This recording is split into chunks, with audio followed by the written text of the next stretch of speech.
Assalamu alaikum and a very warm welcome to the show. You're watching Let's Talk with me, Anwar Mir. Today we have a very special program. I'm going to be interviewing, if you like, the first parliamentarian of the United Kingdom who is of Bangladeshi extraction. He is the first male parliamentarian, but the only MSP, the member of the Scottish Parliament, of Bangladeshi extraction as well. So, of course, we have three female members of the UK Parliament of Bangladeshi extraction, four, forgive me, but we only have the one male member who holds a parliamentary designation.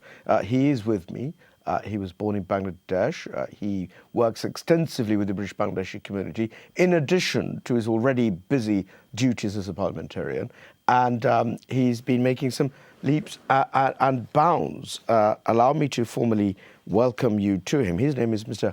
Faisal Hussain Chowdhury, MBE, MSP. He's also the Shadow Minister for Culture, Europe and International Development. And it gives me great pleasure to welcome him to the show. Faisal bhai, assalamu alaikum. Welcome to the show. Assalamu alaikum. Thank you very much for inviting me to Channel S. You're welcome. Ladies and gentlemen, this is an interactive show. If you'd like to pose a question or seek clarification from Faisal bhai in terms of any of the issues, or indeed himself, if you'd like to ask anything to him, pose anything to him, do call the number, which will be shortly on the bottom of your screens, and feel free to dial in direct to the studio. Allow me to turn to Faisal bhai and ask him a few introductory questions. Firstly, you hail from Bangladesh. You're in fact Sylheti, and you were born, as I understand it, in the Nobigonja area of Bangladesh. Tell us a little bit about yourself in terms of when you came, your background, your parents, and so on and so forth. Yes, I am from Bangladesh, of Nabiganj, Badardiki to be precise, by the villages. And I studied a little bit in Habiganj. I went to Habiganj Government High School. After that, I think I was in class 9 when Dad decided to bring us all here.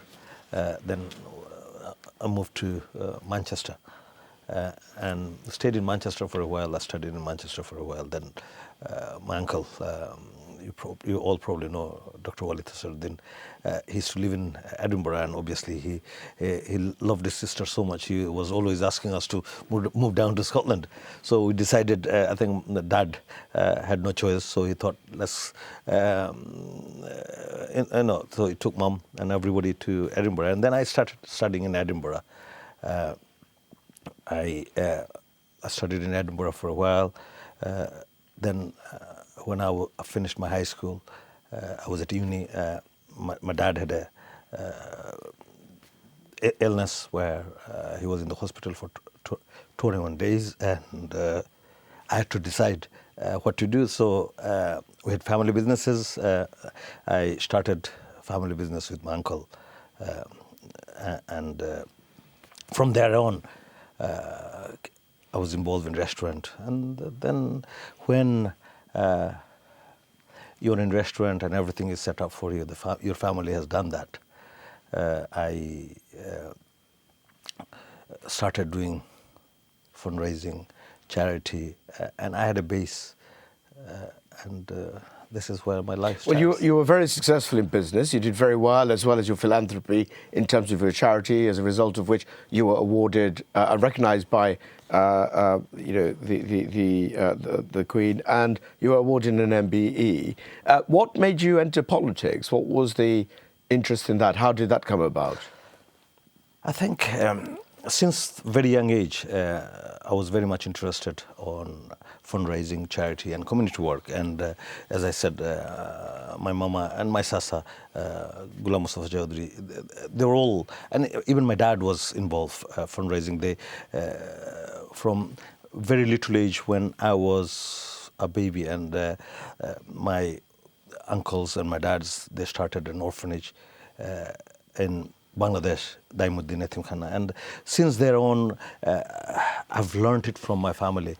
And when I left education and got involved in business, I thought I need to do something for the community. And this is where I started doing fundraising, charity, and involving this is when I thought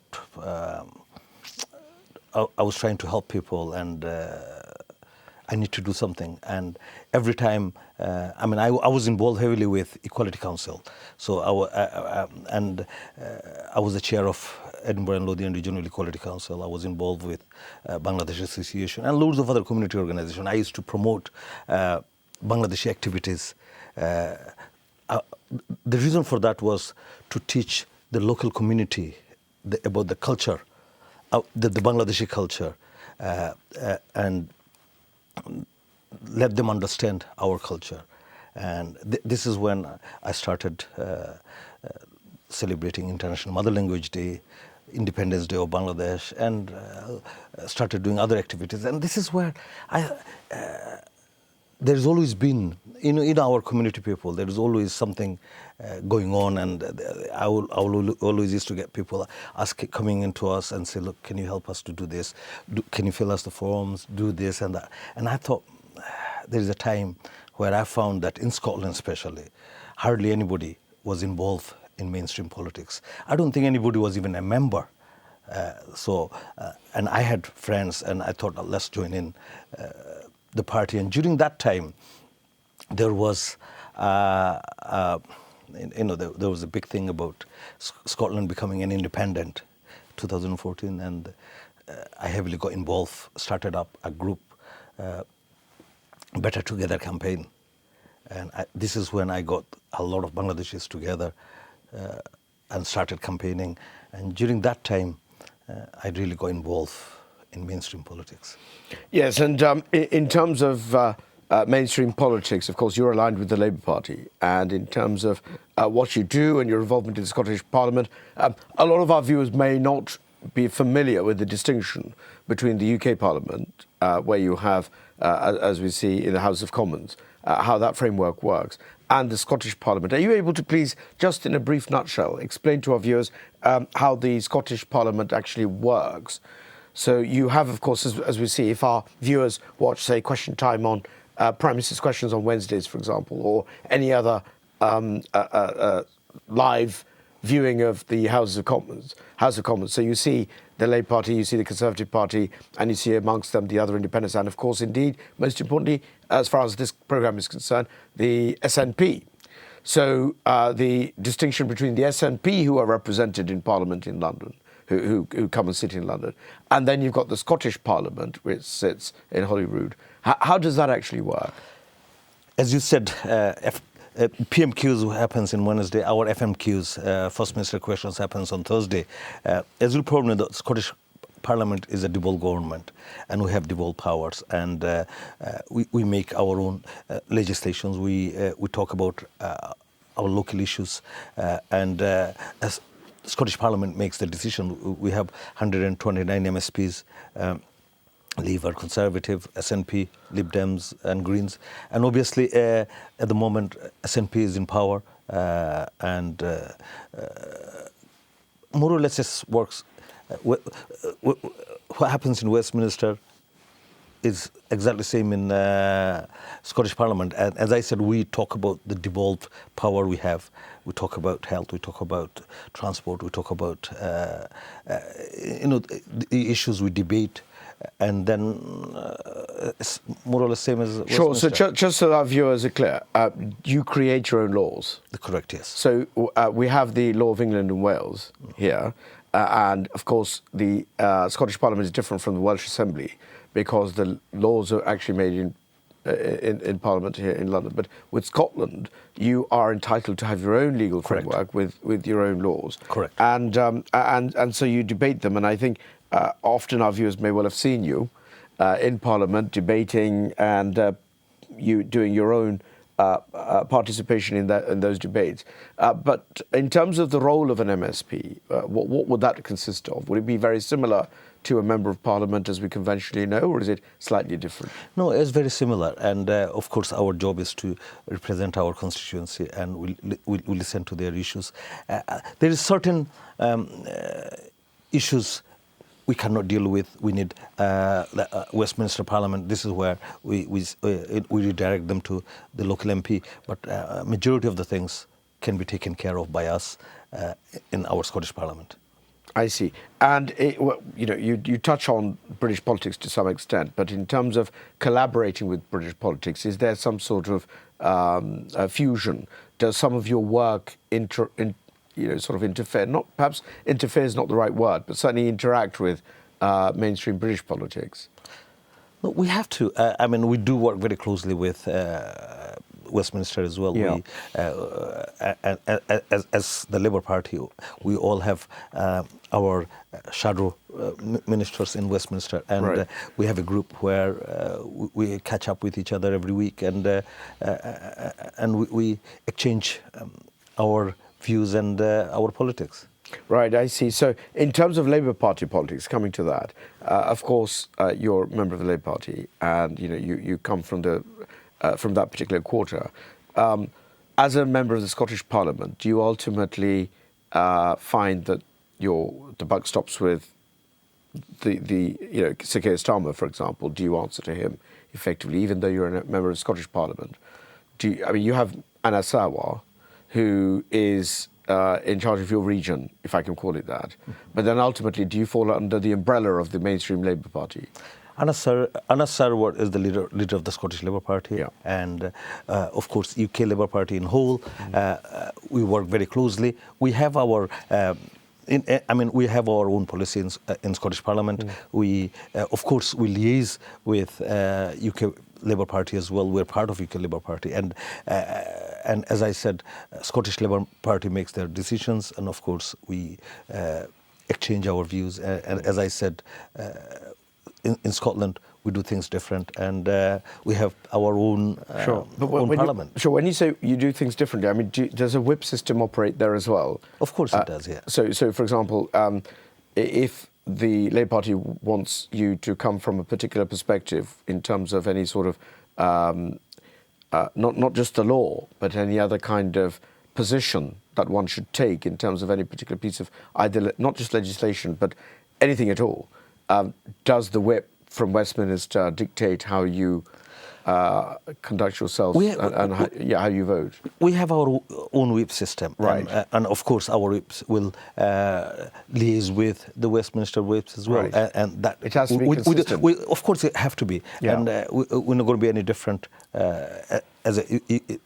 from the UK Labour Party, and sure. We do have our own whips as well, and right. The whip system do exist, yes. Right. Okay. Now, moving on very swiftly in terms of the engagement in Bangladesh, because I know you are involved in a cross-party group on Bangladesh. Please tell our viewers a little bit more about that and how that works. So when I became a parliamentarian, yeah. I found that there is other cross-party groups, and there has never been. I mean, a lot of Bangladeshi people probably didn't even know about Scottish Parliament.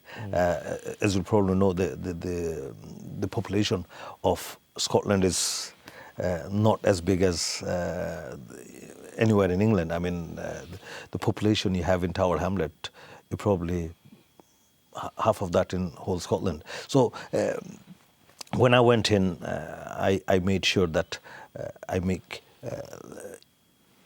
our community people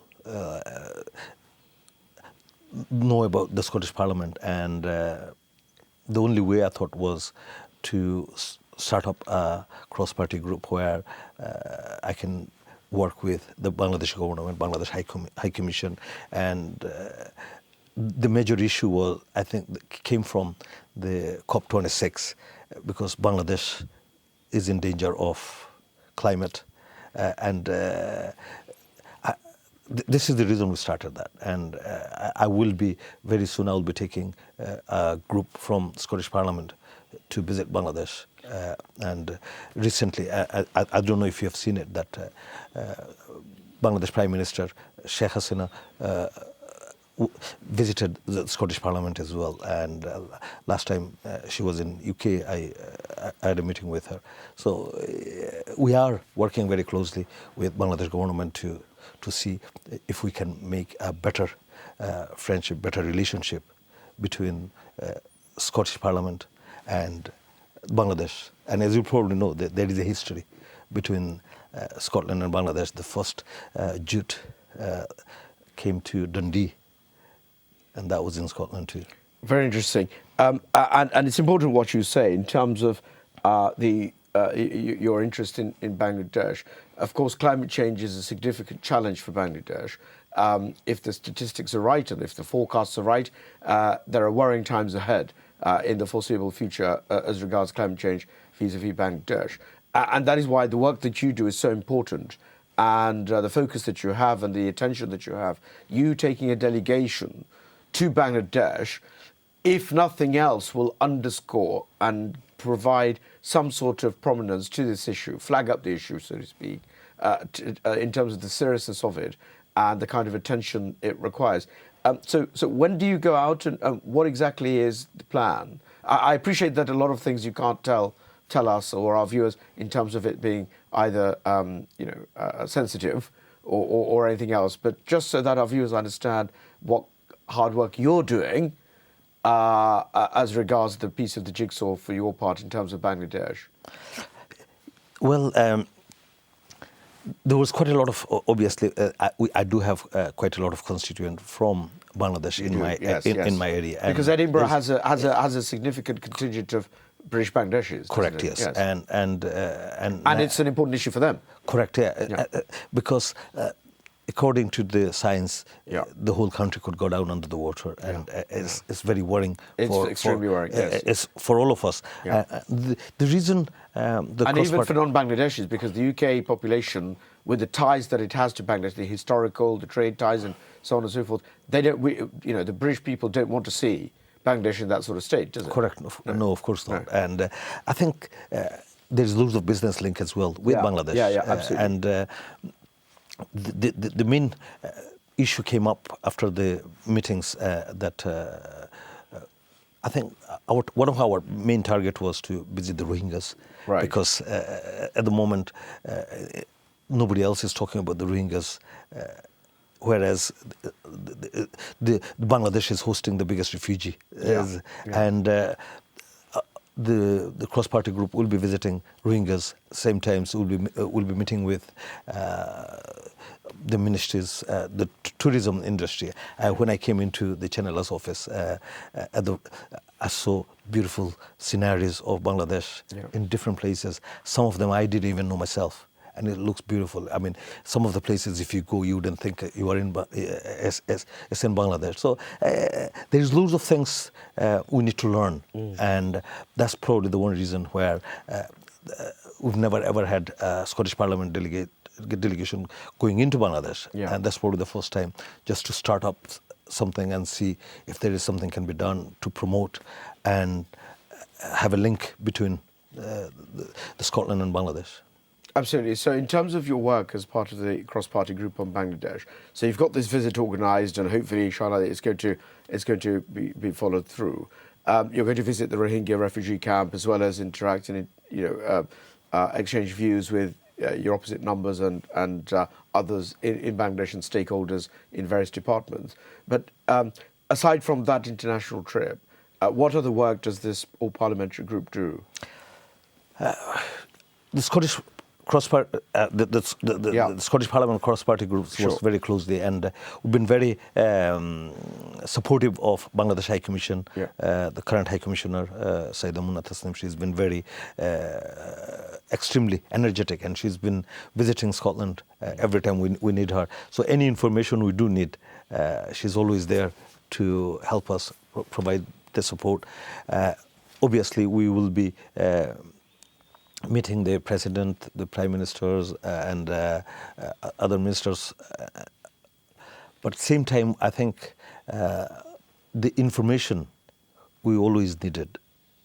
Bangladesh High Commission has been at the forefront of providing any information the Scottish Parliament needed, and they are working as a secretariat to the cross-party group at the moment. Yes, I mean, as you say, the President High Commission is very dynamic and very, hardworking and cooperating with yourselves. But in terms of your cross-party group, so the kind of work that you do, aside from what you've already told us, the engagement that you have with the British Bangladeshi diaspora, who do represent a significant contingent of the United Kingdom, and in terms of your counterparts in other parts of the UK. So, for example, aside from the cross-party parliamentary group that you have on Bangladesh there, you also have the Westminster representatives who are of British Bangladeshi extraction. Do you have interactions with them? Yes, I do. I regularly talk to Your colleagues, yeah. my colleagues in Westminster. And when it comes to cross-party, I do have support from Conservatives, SNP, and Lib Dems as well. And I always find when I first became a parliamentarian, I did talk to Rashna Ali has been very helpful. She's always a phone call away, and I think this is what you need. You need and the others as well. The others as of well, course, they're very good. Yeah. But this is where you need colleagues. Yeah. If you're stuck somewhere, if you need any help, or if or you just want, to keep them in the loop, just share the work they do as well, and learn from them. Yeah. And I find that very positive. Yeah. And whilst we're talking. Actually, we're about to go on to a short break, but just before we do, I just want to try and squeeze in a particular question. Do we have enough representation in British politics from the British Bangladeshi diaspora? No, we don't. And I think this is one thing I think we need to talk seriously and think seriously. I'm the only one in Scotland, in the Scottish Parliament. I'm as you said, that we only have 4 sisters in the Westminsters, and of course we do have a lot of councillors, but I feel that we are lacking with our community people, Bangladeshi community people, joining in the party. Of course, when it comes to me, I would be wanting people to join the Labour Party. But to me, I would say that if... Irrespective of which quarter, the more representation we have, the better. I'm only stopping you for time reasons, Faisal Bhai. We must go to a break. When we come back, we're going to continue this discussion. So do stay tuned, inshallah. See you very shortly.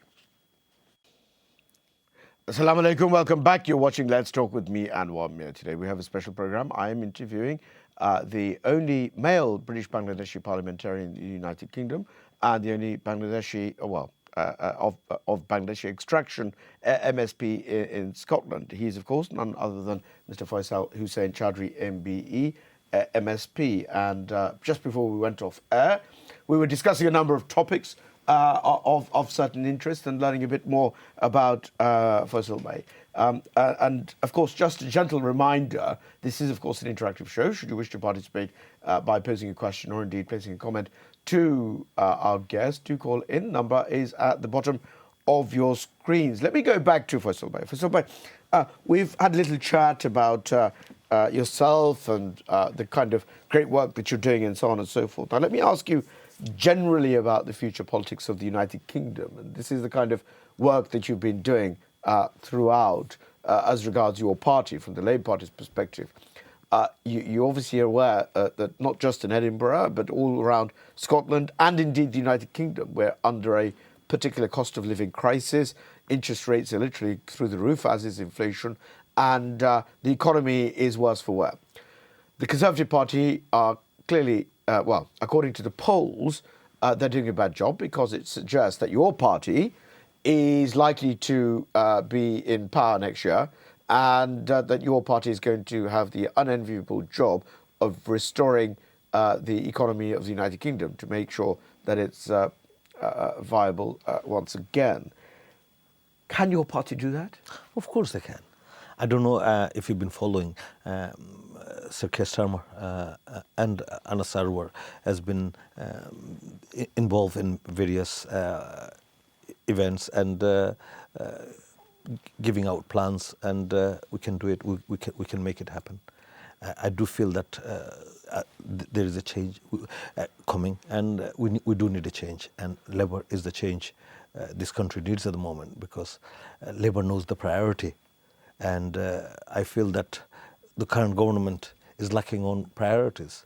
Well, some might say that the economy is in the state that it is for a number of factors, not least perhaps... Well, that's their creation. They've created that. Well, not necessarily. I mean, some people might say that they are impacted by a number of different factors which is beyond their control, such as the war in Ukraine, which has had a ripple effect throughout the globe.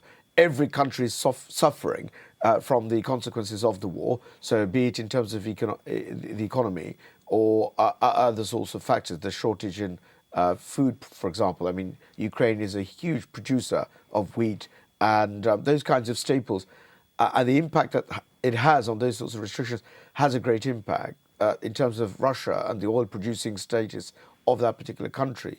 The impact that that shortage of production has, or indeed the embargo or the sanctions that are levied against Russia, the impact and consequences are like a domino and have an effect onwards. And then you have as a result of that, you have the international phenomena. Pretty much every country is impacted to some extent in terms of the economy. How is it then, would you say, that it's the fault of the Conservative Party in its entirety, that they have done something, they either have acted or omitted to do something, which has led to the economy being on its knees as it is?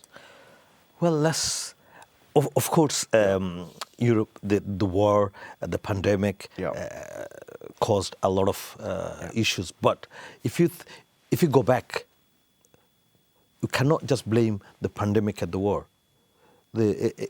Even before that, I mean, if you talk about NHS was in a disaster position, the problems were starting. And we cannot just blame. But you see, whatever the challenges were, the Conservative Party dealing with it, whatever the challenges were, are you able to tell our viewers that your party, stepping into the shoes of the Conservative Party, would have done a better job? Yes, 100%. And as I said, that the Labour Party knows the priorities, and we would have worked on the priorities. And I'm sure, any government who's been there for so long needs a change. And I think, and as I said at the beginning, unless we are in power, there's loads of things we cannot do. Well, and we are giving out our plans, but we cannot implement them if we are not in power. So if we come in the power, the change this country needs. Well, you say that can make the change. But there are a number of countries throughout the world where the same party has been in power for some time, and the suggestion or the proposition that just by changing the party is somehow going to be the remedy. No, I'm not. Of change. No. The other countries. I mean, look. Cannot just be a solution, for example. No, but look at the government. How many changes we had. Look at how many finance ministers we had changed. Yeah. Look at. Just look at our current government. But look at the changes. Look at the chancellors. But isn't that a good thing? Because if, for example, they have a particular person in power, if they are not up to the job, if they're not fit for purpose, isn't it a credit to the Conservative Party that they remove that person and put in place someone who's able to do a better job, whether it is a chancellor or whether it's even a prime minister? The moment that this person is seen to be unable to do a job, they're swiftly removed. That's a good thing, isn't it, that the Conservative Party are doing? Well, I'm not sure how to answer that, because I don't think a lot of the changes they've done it because they had to do it. They didn't have any other choice, because it's not the party, I would say. It's the public, it's the voters, it's the whole. But they haven't had a say, first of all, because if you have a look at it, say the present Prime Minister, Rishi Sunak, the public had no say. It was, the members of the party who actually selected, or elected rather, Rishi Sunak, the Prime Minister Rishi Sunak, to become such, someone in such a post. So it's not necessarily the people of the United Kingdom have not had a say for a number of years now, and it's only next year that they're going to be able to have a say in terms of what their fate is likely to be. But in terms of your party, just going back to your party for a moment, your party has been unstable for some time. It has its own internal challenges relatively recently, for example, with the former leader, Jeremy Corbyn, and the kind of issues, accurate or not, there were issues, and people have different views as regards those issues. But the point is, your party had to overcome those issues. As it stands at the moment, Sir Keir Starmer is also facing, turmoil or volatility within his own party, because he has the left, who are very uncomfortable with the stance that he takes on a number of matters. A lot of people say that he's not fit to be Prime Minister himself, and they point to other people. Your party itself is likely to be unable to bring anything more than what the Conservatives are already doing. Isn't that right? I wouldn't agree. I wouldn't. I mean, unless he's been given the power. Of course, every party, every organizations. I mean, I've been involved in many organizations. Yeah. There is always going to be left, right, and center. Sure. Unless you're working as a team, you are always going to have negative people trying to bring you down or bring up their own issues or bring their own politics. Everybody's got their own politics. Going back to, of course, I was really happy to see when Rishi Sunak became the Prime Minister, because that showed us that there's a way for us that there is no limit in politics. You mean it gives hope to ethnic minorities, irrespective of which party they come correct, from? yes. There's hope that people can achieve in this country. And then after that, we have Hamza Yusuf as the First Minister for Scotland. Yeah. So that shows that... Again, irrespective of the party. Yeah, and I think this is the discussion when we started just before we went on break. Yeah. And I would love to come back to that Sure. after. But, no matter what party anyone follows, if you're an ethnic minority person, you would say congratulations to Rishi Sunak, and same time congratulations to Hamza for breaking the barrier or opening the door for ethnic minority people. But going back to the point we're talking about, sure. that my question would be to yourself would be that, do you think that if public had to choose, would the Rishi Sunak be the Prime Minister or Hamza Yusuf be the First Minister? Well, you answer that. Is it a rhetorical question? Why don't you tell us? Well, we'll know it in next year's election. But what do you think? Well, as I said, in next election, I'm 100% guaranteed that Labour will be the... but sticking to the question, though, the question that you yourself pose, if the public were to have a right to vote for Rishi Sunak as Prime Minister, do you think they would? I'm not sure on that one, because I have a question mark on this. Right. Because I feel that he's been put into that position because there was no any other option for the Conservatives. Right. And when the membership voted between him and his counterparts Liz Truss and so he didn't win. Yeah. He didn't win. And what does that tell you? Well, you've got the answer. I don't need to tell you anything. And same time it goes for if Penny Mordaunt didn't step back, I think things could have been different. But as I said, that time will tell. And if Sir Keir Starmer is the next Prime Minister, he'll bring in his own policy. Of course, I totally agree that within party there is going to be differences. Right. But the leader's job is to make sure that he talks to everyone, he listens to everyone, and he finds a solution for everybody.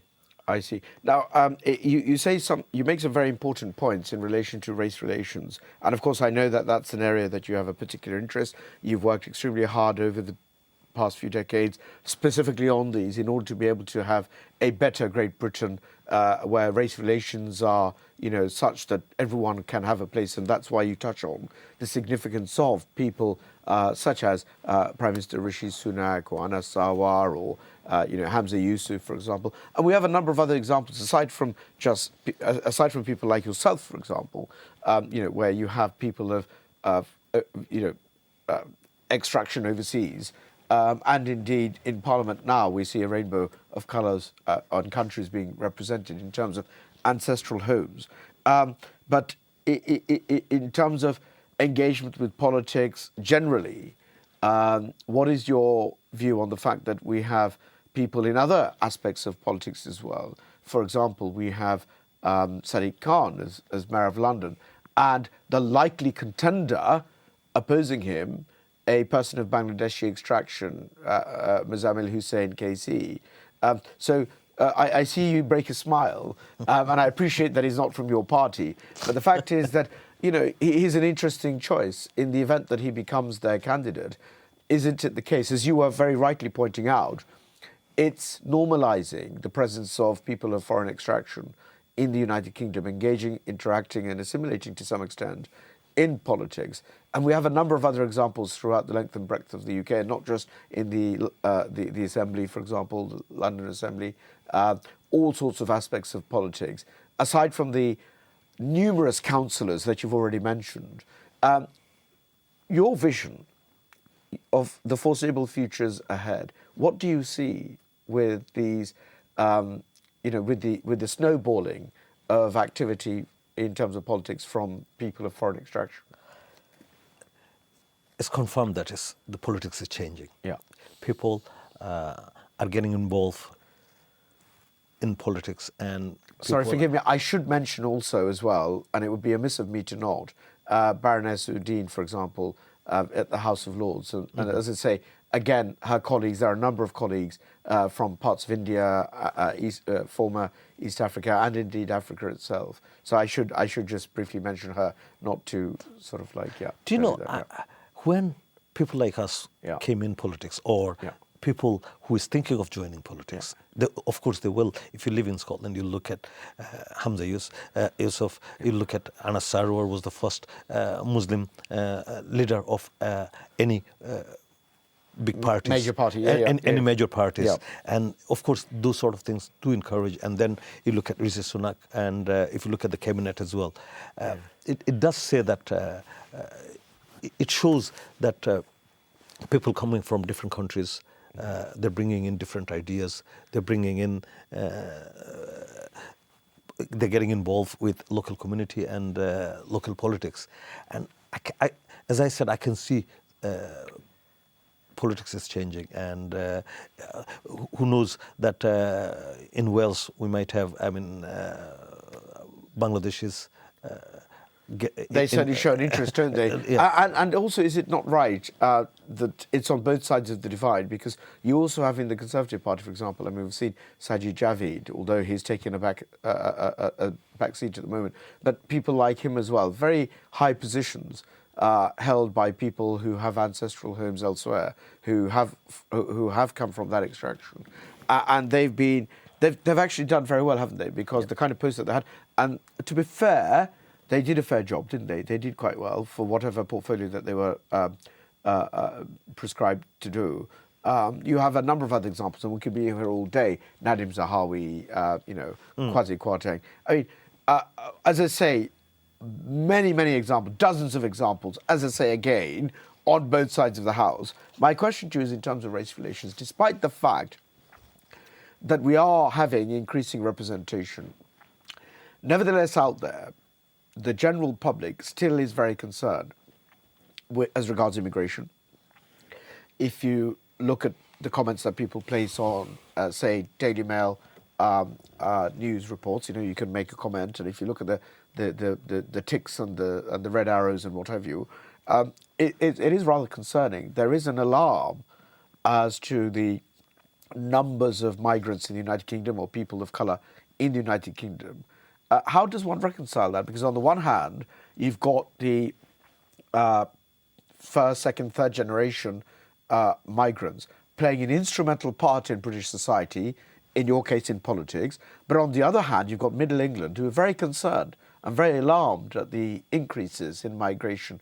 How is that supposed to be reconciled? Oh, it's a tough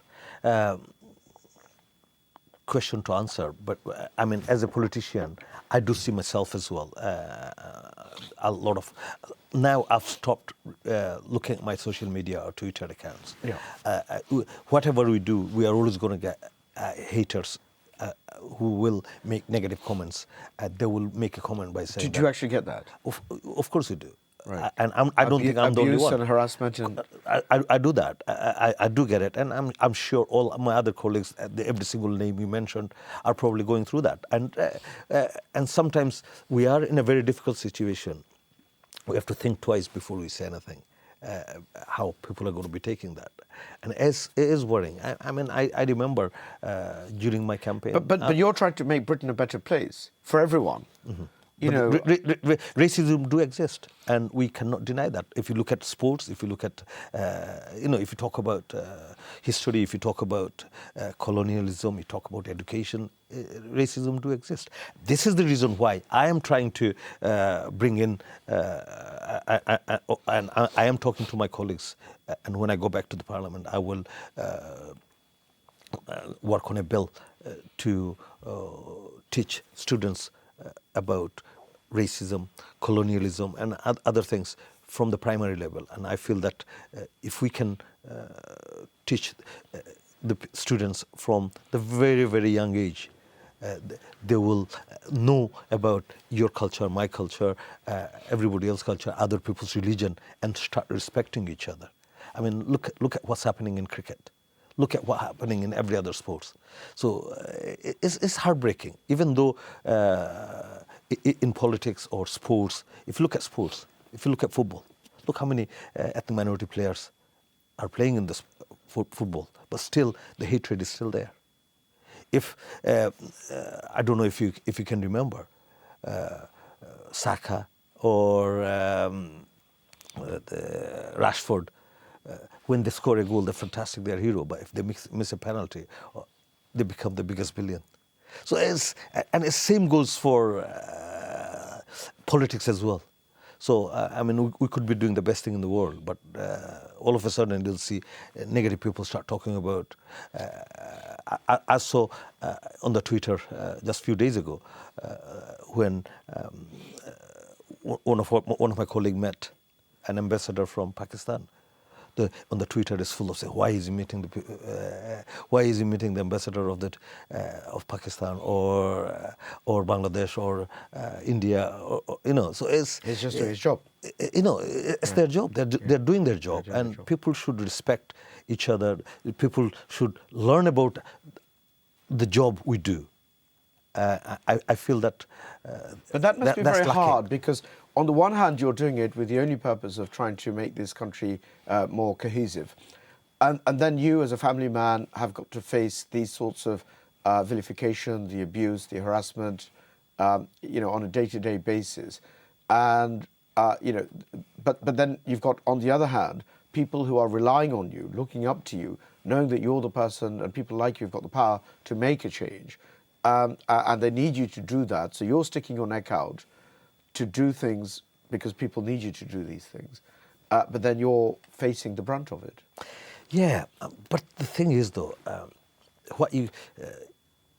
my dad always used to say that you always remember the 10th thing, and out of the 10th thing, you remember the one good thing. Yeah. And the one good thing is your win, your pride, and concentrate on that. Forget the other 9 things. So this is what I do, and I'm sure every single one of my colleagues probably doing that as well. But it is something very worrying. It's not going away, and day by day. And I'm sure you went through this as well, because I know yourself involved in politics, and we couldn't get that. We have to live with this. How we teach people, how. I mean, it's a difficult one. For somebody, I must go on to a break, and when we come back, we will continue this. It's very interesting, and I hope you stay tuned and listen more. See you in a moment. Assalamu alaikum. Welcome back. You're watching Let's Talk with me, Anwar Mir. Today, I have a guest, Mr. Faisal Chowdhury, MBE, MSP, member of the Scottish Parliament, and we're discussing himself, his views, his outlook, and we're understanding what he's all about and the kind of work he has been doing thus far. We've learned a lot about that. And of course, I've just got a few more questions to him. So let me turn very swiftly to him and carry on with our questions, because we've got a fair bit to go through before the end of the break. Faisal Bhai, now we've talked about a number of issues, but I want to turn to the Scottish independence question, because this is an aspect which is very, very serious, because in the event that the Scottish independence movement has its way, Great Britain will be fragmented, Scotland will be out, and then who knows what Ireland will want to do, Northern Ireland or even Wales for that matter. We already hear rumours that some of the Scottish Isles want to be part of Norway. there's all sorts of things going on, and it's quite alarming because obviously, we're all better together as I see it. In terms of Scottish independence, our viewers would have followed the fate of former First Minister and what happened to her and what she's been up to. Now, what would you say is going on in terms of Scottish independence and that particular movement? Do you know, I totally agree that we are better together. And at the moment, I think the independence movement is dead. In 2014, people voted to stay with Union, and the percentage is going higher now. To me, that's gone. It's history. Some people will bring it up when they don't have any other issues to deal with. I feel that at the moment, independence is not a priority. At the moment, what we discussed is the priority. Are you saying it's not a priority? I mean, when Nicola Sturgeon was at the helm and she was pushing for Scottish independence, I mean, she was quite vigorous, despite the fact that the referendum went against her. Nevertheless, the idea and the ideology and the desire, was full steam ahead. And just before she stepped down, I mean, the fire was still there. The independence was going to happen. It was necessary. It was what the people wanted. So what's happened? How can you say people wanted? Well, it was only a slight margin. No, they lost by a very small margin. So for that very small margin, they want to have another referendum. Well, what's going to happen? Well, I'm not arguing their case. All I'm simply saying is that nearly half of the Scottish people wanted. What's the percentage now? Well, at the time, nearly half of the Scottish people wanted independence. So whichever way one looks at it, I mean, you've got a split Scotland. Correct. And I cannot see, if you have another referendum now, I cannot see you're going to get 100% people saying that we want independence. Well, you won't need 100%. You only need 50. But my point here is, right? So what happens if we, which is not going to happen, that if we go for another referendum and 51% people say that we want independent and 49 say we don't want independent, are we going to give another referendum for that 49%? So where is it going to end? So to me, the decision has already been made. Let's all work together. Let's build a better country. And as you've said, that if Scotland goes, Wales might want to go, Ireland might want to go, and where does it stop? You've got other bits of sure. I cannot see we're going to have a border. We're going to have issues if Scotland becomes independent. Who's going to be leading the immigration? To me, it doesn't make sense. Well, there is a debate to be had, but my question to you is, in terms of the movement itself at the moment, it's dead. To me, it's dead. I cannot see it happening. I don't think it's going to happen. The SNP will keep it open because this is their agenda, this is their politics, and they want to keep that alive. I'm sure if you ask them, they'll tell you that it's not going to happen. Well, some people might say that without that on the agenda and in their manifesto, they stand for nothing. I totally agree, and to me, independence movement is. And what's the Labour Party's position on that? Is it for unification and remaining united? Of course, we're better together, and I campaigned to stay in the union, and I remain. And the people who normally vote SNP, the demographic who normally vote SNP, a lot of people are moving away. If they're moving away, where are they moving to? Where's their natural home? What they're saying. Is it Labour? Of course, but a lot of people who supported SNP for the independence, they know it's not going to happen, and they want a better country, and they are choosing. And as you can see, all the by-elections, Labour has won the by-elections. So even just most recent one. So it shows that people are waking up. And what about the role of the Conservative Party in Scotland? How are they doing? I'm sure they'll be supporting us soon as well. But but they're in the same position as they were before. Of course, they will want the best for their party. But to me, what is important is Labour winning more seats in Scotland, and I can see that is going to be happen. It's going to happen, and it's happening at the moment. We are winning the by-elections.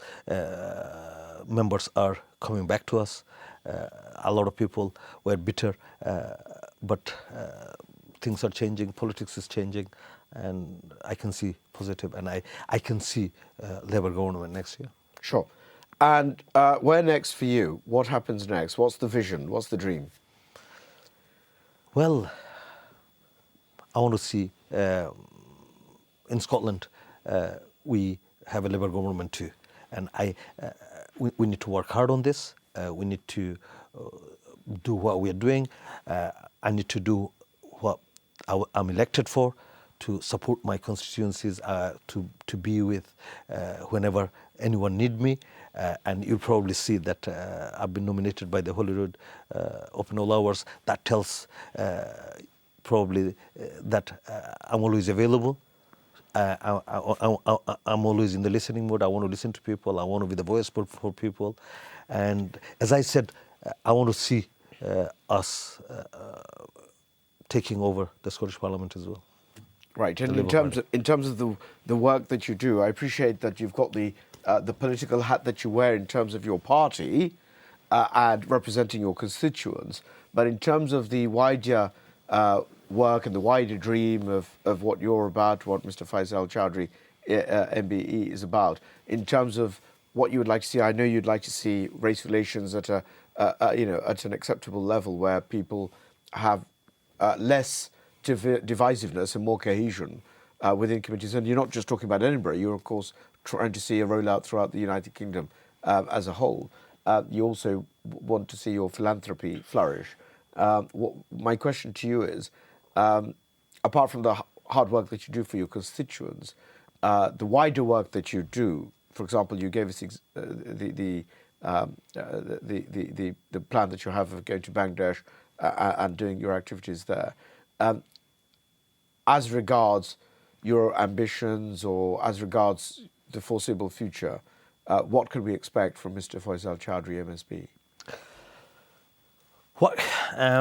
To me, my priority is my constituents. And every day I have a policy responding to any email I get within 48 hours. And you get thousands. I do get thousands, Yeah. and I do have a fantastic team who is always checking the emails, getting me involved where I need to be involved. Sure. Most recently, I've visited a site where people having health issues, I'm representing them. What I can see is, since I became a parliamentarian, I've been visiting quite a lot of schools. The main concern from the youngsters is that there is not enough green spaces for them to play around. When you and I... Surely not in Scotland. I mean, Scotland is abundant of green spaces. No, in Edinburgh. I mean, when I was growing up... But Edinburgh itself is a lovely place as well. The amenity space is quite, and they're still complaining there. I mean, they need to come to London and see the lack of amenity space. I think this is the future, because the students coming out needs more support from us politicians to make them a better future for them, and to... so the environment is important to these school most children. important, of course, and that goes to the green agenda. So to me, that is one. Of course, you and I, and we all need to work hard to make better race relation in the community, and to me, that's another priority. And what about the British Bangladeshi community? Because I appreciate that although your priority are your constituents, nevertheless, I know there is a small space in your heart for the British Bangladeshi community as well. What would you like to see there? Well, since I've been elected, I do visit quite a lot of towns, and my message to everyone is that if we have to live here. This is our home. This is our home. Yeah. We have to live here, and to do this, we have to have people like yourself, myself, in policy making. We need to have more people in Parliament. You cannot have just 5 of us. We need to have more people on decision making, policy making, and it's not happening. I do feel that Bangladeshi people are not joining the parties they like. They should be getting involved, becoming a member, eventually becoming a candidate. Most recently, I've supported quite a lot of councillors. If you talk about Sunderland, they've after 50 years, they've got a Bangladeshi councillor. Whereas, if you look at the Bangladeshi diaspora over there, is a big, and not only in Sunderland. If you go back to other towns like Aberdeen, we have a Bangladeshi councillor now. So what I'm doing is I'm trying to encourage more people joining the parties, becoming involved in politics, becoming involved in mainstream politics. And since I became elected, I have opened the door for students to shadow me for a week to see the work I do, give them the work experience, and I've been doing that, and I will carry on do it until I'm a parliamentarian. That's inspiring words, and of course the people that you allow to shadow you, it's quite symbolic. Although there may be a few individuals here and there, the reality is people see that and people do get inspired, and the fact that you are a British Bangladeshi person holding such a post does inspire many others. Whether or not you know it, the reality is that it does. And people not just in Scotland, not just in the United Kingdom, but throughout the world, including parts of America and all the way to Australia, and particularly in Bangladesh, do note that we have, from a British Bangladeshi point of view, or somebody of Bangladeshi extraction, holding such a position as a parliamentarian in the United Kingdom, and is male, because as you know, we've got 4 sisters. I mean, you're the only male. Yeah, but if you know, since I've been elected, Yeah. I've paved the way for ethnic minority people to organize events in the parliament. And most recently, Bangladeshi community celebrated Independence Day of Bangladesh in the Scottish Parliament, obviously Eid celebrations and others. But one thing I will always, every time I go to the Parliament, I do feel sad because my uncle, who used to live in Manchester, you probably know him as well, Ghulam Mustafa Chowdhury, he always used to say, look, don't get involved with Bangladeshi politics as much, get involved in the mainstream politics. He always wanted to see me involved in, and now I lost my uncle and all my other uncles, including my dad. So the one sad thing for me is, yeah, I know. So, I mean, had they, it's okay, take a moment. Had they been able to witness your achievements, I think they would have been incredibly proud, and I'm sure my viewers would agree that you've actually trailblazed, and what you've done, and as you say quite rightly, and I understand the emotion, because if your father, your uncles, your relatives, and others were able to witness the high office that you now hold, I think they would be incredibly proud, even more so than we are. It really is amazing, and the fact that you even reflect on that and you consider that and you understand that this is something that would have touched them and moved them is commendable. It's great, and that in itself is inspiring, and it's an inspiration. And whilst you just compose yourself a minute, it's just a thought, because you talk about places like Aberdeen, for example, where we have representation or people from Bangladeshi extraction holding, posts of, say, councillor. Oh. When the first generations came to the UK, your father, your uncles, and so forth, do you think they even imagined that, this could happen?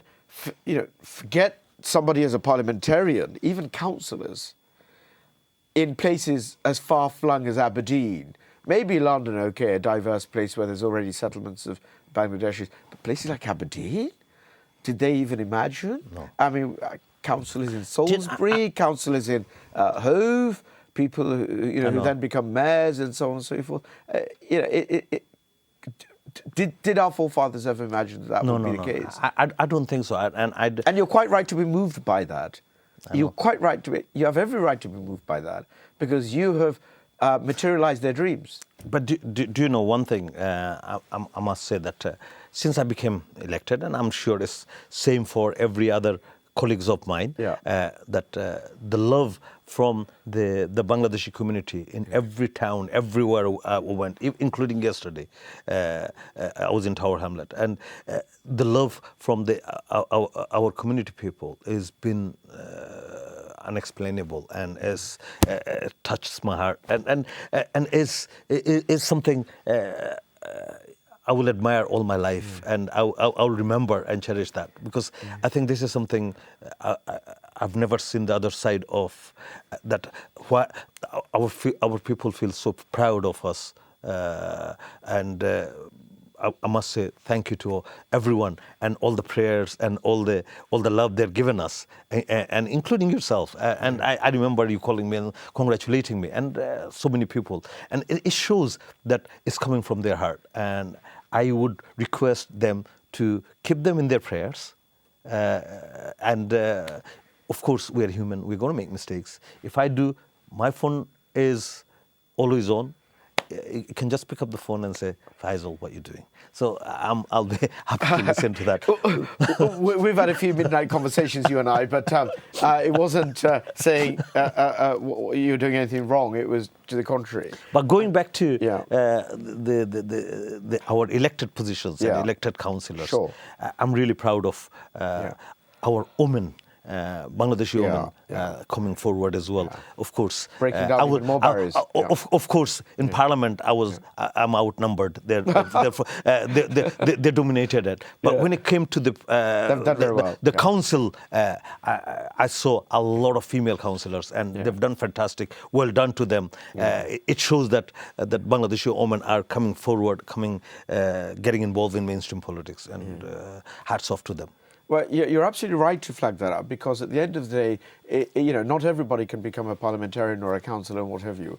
But it just shows that if they're achieving in whatever discipline or whatever field, whatever they're doing, the very fact of being able to be out there, interacting and integrating and playing their role, playing their part in taking this country into the 21st century, being able to do things which will inspire others and keep them away from not necessarily mischief, but doing very little and being more productive. That in itself, the inspiration there, the knocking down of those glass ceilings and what have you, those kinds of things are very important. And that's why I say, and of course I'm sure my viewers would agree, that when someone like you is up there doing the great work that you're doing, that trickles down to trickles down to the Joe public and shows that anything is possible and the things. Now we're coming towards the end of our show. I just wondered whether you'd like to share any final thoughts. Of course, you movingly touch on how you would have wanted our ancestors to have seen the achievements of people like yourself and their dreams that they had. And in fact, I dare say they probably didn't even dare to dream those dreams. They didn't have that audacity. But the fact is that those who did, you've done it. But are there any other final thoughts? I appreciate that you've already requested duas from our viewers. And just very finally, ladies and gentlemen, one thing you may not know about Faisal Bhai, he did say that he's very approachable. This is somebody who I've seen takes his time out to fly down to London on a regular basis to do work for not just his constituents, but also in any way possible to make this society better. And I've seen your engagement with, for example, the UK BCCI, the UK Bangladesh Catalyst for Commerce and Industry, and of course the BBCCE as well, BBCCI as well, and all the other stakeholders in the community, the BCA, the BBCA. I've seen you work with all of them, engage with them, interact with them. Whenever there's a phone call, you're there helping them and doing your bit. Where'd you find the energy? It's the prayer from everyone. It's the love of everyone, and I think you know that. Myself with a few of my friends, I think we all know Anam Bhai, who passed away a few years ago. He was a dear friend. Aziz Bhai, Abdul Mohamed Mia, Anna Bhai, Mola Bhai, Wes Bhai. We started a group called Dine Bangladeshi Bangladesh, campaign, I remember that, and from Dine Bangladeshi campaign we started Guild of Bangladeshi yeah, Restaurators, yeah. and so it's from very first I was involved with the community events and there are a number of, sorry to interject, but there are a number of other organisations that I hope people don't mind me of omitting. I mean, the GSC, for example, number of other organisations. Of course, yeah. So we've got literally 20 seconds. Do you want to just say goodbye to our community? Of course, yes. Again, thank you very much for inviting me. Channel S has always been forefront of promoting people like us and bringing the good thing our community do. And to all the viewers, thank you very much again for all the love you have given me over the years. Please do continue, and thank you very much. Faisal Chaudhry, MSP, it's been an absolute delight, MBE MSP. It's been an absolute delight having you here today. Thank you very much for coming. Ladies and gentlemen, thank you for watching. Do keep us all in your prayers, and inshallah, we'll see you on another program. Take care. Assalamu alaikum.